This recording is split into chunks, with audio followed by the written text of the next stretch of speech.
Sir सबसे पहले तो पूछना चाहूंगी, इस जीत के बाद कैसा एहसास हो रहा नहीं, जीत का हमें अंदाजा था और जीत नहीं थी। ये सीधी सी बात है। जो हमने संकल्प लिया है भारतीय जनता पार्टी की, जो वर्तमान सरकार का कुशासन चल रहा है, जिसमें पूर्ववर्ती सरकार की समस्त जन कल्याणकारी योजनाओं को ठंडे बस्ते में डालने का काम किया। बताइए, गरीब आदमी को मुफ्त इलाज मिल रहा था, मुफ्त दवा मिल रही थी, मुफ्त जो है उनको अंग्रेजी माध्यम स्कूलों में शिक्षा मिल रही थी, और बंद भी किया, ठंडे बस्ते में भी डाला। उसके साथ साथ इनकी योजनाओं की बुराई भी कर रहे हैं। तो आप जब बुराई कर रहे हो तो जनता ने बता दिया कि भाई गवर्नेंस चाहिए। सरकार के नाम पर वोट नहीं, सरकार बन गई तो अब गवर्नेंस दीजिए। पिछली दफा इन्होंने आम चुनाव में खूब अनर्गल दुष्प्रचार किया, है? जी। जबरदस्त आरोप लगाए, सब कुछ कहा।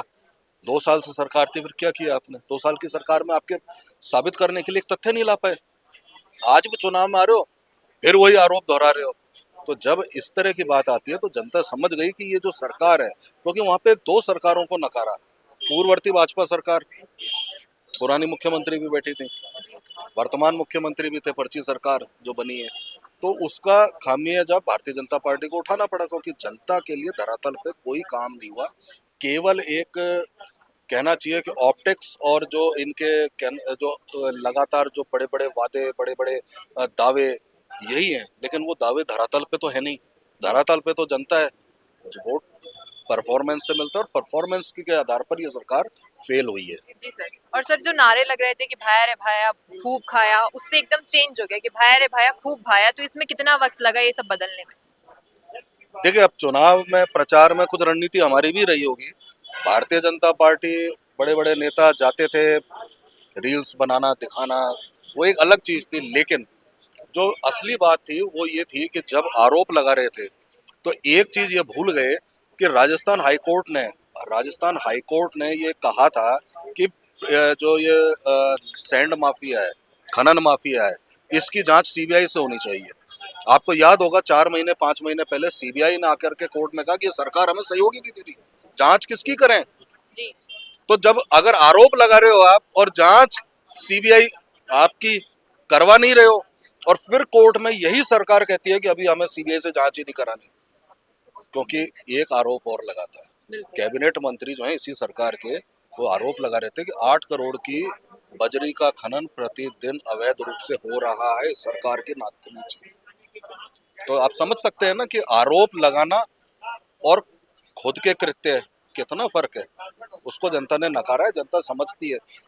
जैसे मैं हूँ वैसे जनता है, सब समझते हैं, सबको दिखता है। सर गहलोत साहब ने एक बात कही थी थोड़े दिन पहले प्रचार के दौरान कि नरेश मीणा सिर्फ इसलिए प्रत्याशी बने हैं निर्दलीय कि वो कांग्रेस के वोट खाना चाहते हैं, कोर वोट बैंक है जो कांग्रेस का, उसके वोट खाने के लिए। तो कितना प्रभाव पड़ा नरेश मीणा के निर्दलीय प्रत्याशी बनने से? देखिए, मुझे लगता है ये प्रश्न भारतीय जनता पार्टी से पूछा जाए एक बार, तो वो ज्यादा बेहतर बता पाएंगे कि उनको कितना फर्क पड़ा। जी। लेकिन चुनाव कोई भी है, जो भी कहना चाहिए, जिसको संविधान में अधिकार, वो लड़ सकता है। किसी को रोका नहीं जा सकता, जिसको लड़ना है वो लड़ेगा। एक चीज लेकिन तय है, जो आज जनता के, हमारे पूजनीय जनता ने बताई, समझाई है, सबको समझाई है, कि आपको वोट लेने के लिए उनके बीच रात दिन रह करके उनके सुख दुख में भागीदार बनना पड़ेगा। जी।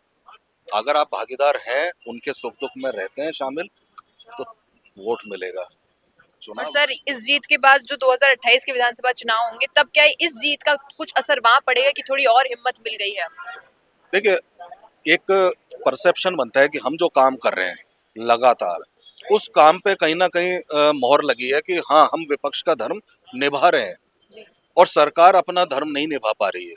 यह आज एक, जो कहना चाहिए कि टेस्ट के रूप में, जो इसकी टेस्ट हुआ और मार्कशीट के रूप में ये परिणाम आया है।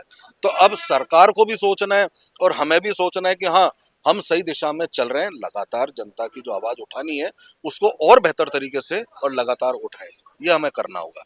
बिल्कुल। तो थैंक ये सारी तमाम बातें थी बीजेपी के यहाँ पे कार्यकर्ताओं की, इनके मन में क्या है अंतर की इस जीत के बाद? अब आपका क्या कहना है प्रमोद जैन भाई की इस जीत के बाद क्या कुछ प्रभाव पड़ेगा राजस्थान की राजनीति के समीकरणों पे? बताएगा कमेंट में। धन्यवाद। मैं अंकिता सोनी, कैमरामैन फैजल के साथ। बिजनेस अच्छा हो सकता है, लेकिन अगर नाम नहीं दिखा तो पहचान कैसे बनेगी? अब टेंशन छोड़िए, द फैक्ट इंडिया आपके बिजनेस को देगा वो पहचान जो पूरे राजस्थान में हर किसी तक पहुंचे। न्यूज चैनल पर विज्ञापन, पॉडकास्ट और प्रमोशन के जरिए आप सीधे 5 लाख सब्सक्राइबर और 10 करोड़ से ज्यादा व्यूज तक अपनी पहुंच बना सकते हैं। तो देर किस बात की, आज ही द फैक्ट इंडिया से जुड़िए और अपने बिजनेस को बनाइए हर घर का नाम।